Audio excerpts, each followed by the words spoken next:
30 years ago, Pastor Kirby Lack of Copper's Cove came with a friend here to what used to be Luby's Cafeteria to grab a quick and convenient lunch and to hear about the incident that caused his friend Mike to rededicate his life to Christ. The chaos had erupted as they enjoyed their strawberry shortcake, and the 11 minutes of sheer terror that followed tested Pastor Lack's faith in ways he never imagined.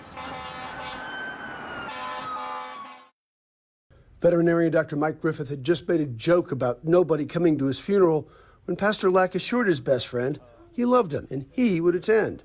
At the same time, Lack noticed a truck in the parking lot with a problem. Mike and I were sitting at a little two-man table right next to a group of windows. He came right up past the truck and he just came at us. And I'm thinking he's out of control. He meant to hit the brake and hit the gas. And man, I mean, his eyes looked like legs. I mean, over easy. Yeah. It was just huge and white, strangest looking eyes I've ever seen. And he came in actually right behind us at the group of windows behind us. He drove right through. He went completely through the windows. And there was an old couple right behind me. He drove completely over them and drug them, probably 12 feet at least. And at this point, you're still thinking it's an accident. Yeah. I was running to the back of the truck to help that elderly couple. He came out the window with a 9mm and he shot the cashier. And that's when I realized It was the worst day of any of their lives. After crashing his truck through the windows, 35-year-old George Pierre, or Joe Hennard, started randomly shooting people with his Glock 17, his Ruger .338, and clips of ammo. Websites have devoted entire pages to the massacre, and it's become the subject of academic study. Lack thought he could get the jump on Hennard while he shot through the open window of his truck.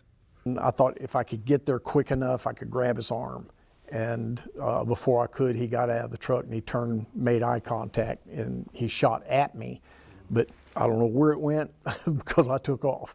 He ended up with John Romero Jr. and Lieutenant Colonel Stephen Doty as Hennard circled the cafeteria, randomly shooting people, including Romero.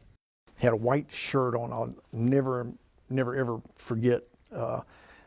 Johnny, for whatever reason, sat up or on his knees. He kind of raised up, and when he did, he shot him in the chest.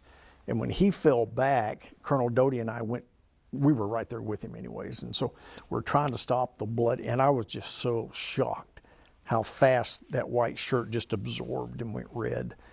And of course, we were covered with blood. By now, minutes seemed like hours as people frantically looked for any way to survive. On a 9mm, you shoot your last shot, the breech stays back. And so as soon as I saw that, I yelled at Doty. I said, he's out of bullets. He grabbed a chair, and as I turned around, I was going to try and run through the plate glass window, and Doty had his hand on my shoulder.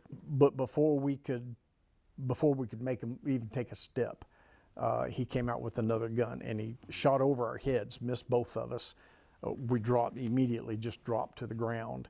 And that's when he came over, he shot me in the back. His second lap around, he was pulling people out from underneath tables and shooting them in the head. So anybody he had wounded, now he was finishing them off. Just before he got to me, I was praying. He came up behind me, kind of straddled me, and I'd covered my face with my hand, thinking he'd see the blood and think I was already dead. And Colonel Doty, of all things, he was on his back, and he looked at him and said, why don't you just get out of here and leave us? He never finished the word alone, and he got shot again. He kicked me with his right foot on my right hip to see if I was going to move, which I didn't. You're playing dead at that point. I was playing dead, yes. After he kicked me, he bent down and he pushed the muzzle up against, right in that little hole, the medulla oblongata spot. And as he pushed, I'm thinking, I'm coming home. And that's about the time that the cops yelled, police, drop your gun. And I believe it was my angels, I truly do, because when he was pushing, and when he fired, something moved his hand. He totally missed me. I believe Killeen Daily Herald timed it by all the dispatch things. It was 11 minutes. Wow, all that happened in 11 minutes. Yeah. Seems like an eternity. Oh, it did. I guarantee it did. We all have this perception that when something bad happens, you call the cops and they're right there. Well, they're really not right there. No, they're not.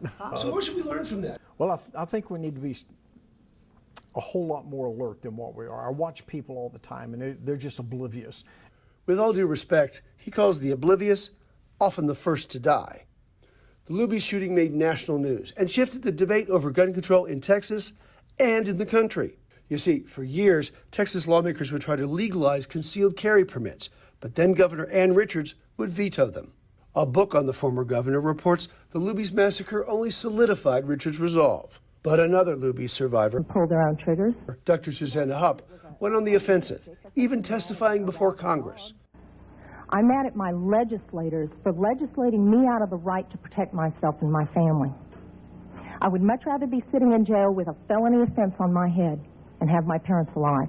She rode the issue all the way to the Capitol in Austin and later wrote about it in her own book. Pastor Lack believes the impact of the Killeen massacre lingered even into the most recent legislative session. Many of us had our weapons out in the truck because we're law-abiding as citizens. Do you think constitutional carry will help that? Oh yeah, I'm sure of it. Yeah, I'm sure of it. Has the world gotten more dangerous since then, you think? Yeah, it seemed, in my mind, it seemed like since 9/11, it's like evil just multiplied. Things are a lot worse, and people need to watch their back. I think every church, if they don't have an evacuation plan, if they don't have some sort of defense plan, they need to get one. Well, don't we all need that whenever we go into any business nowadays? I believe it, yeah. Lack believes Luby's should have left us with several lessons learned, including the fact that it takes precious minutes for help to arrive. Medical help can take even longer. We should have an escape plan for every room we enter, keep an eye on who comes in and out, and have an action plan ready to go. Pastor Lack says the massacre left him with many questions, but it didn't affect my faith. It kind of made me a little angry at God, but my faith is stronger now than it ever was. You know, one of the most important things that I teach my children, my congregation, it's not what happens to you in life, it's how you respond. And you came face to face with wickedness and evil. Mm-hmm. I mean, the personification of evil, and so much of it in one place at one time. How do you get over that? How do you process that? Well, again, I just won't let it rule me. I'm not going to operate in fear. I'm not going to let somebody else control me. And you know, that guy was dead, and people are still being controlled by him. I'm not going to allow that to happen, and I didn't want my kids to grow up in fear. And so when Luby's opened, they didn't want to go back, but I made them. We went back, we got a table, but yeah, I did it because I don't want them to be controlled by outside influence. It's not what happens to you in life, it's how you respond. Today, the victims of the massacre are memorialized in this monument, which only lists the date and their names. The story of what happened must still come from those who survived, including Pastor Kirby Lack, who says he stays vigilant against evil and stays prepared to fight it. When you make the devil mad, he comes after you. And I love to make him mad. I do. I do. Pastor Lack says coming face to face with pure evil in this building on that day 30 years ago not only strengthened his faith in God, he tells me it cemented his resolve to fight Satan and the evil he represents with everything he's got, and then some. In Killeen, Dennis Turner, 25 News.